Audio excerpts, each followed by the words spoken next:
There are two main types of heart valve problem that may mean a replacement is needed. Stenosis is when the valve gets narrower.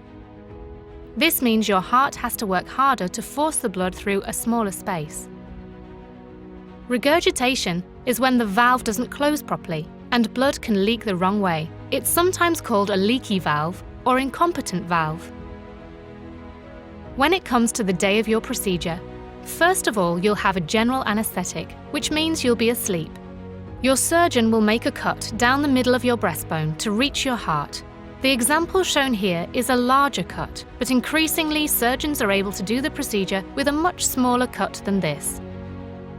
In most cases, your heart can't work properly during the procedure, so the surgeon will connect you to a bypass machine. This will pump blood around your body instead. Your surgeon will replace your faulty valve. They have two options here. A mechanical valve is made from carbon and metal and is very long-lasting. A tissue valve is usually made from animal tissue. It may wear out faster than a mechanical valve and need replacing every 10 to 20 years via further procedures.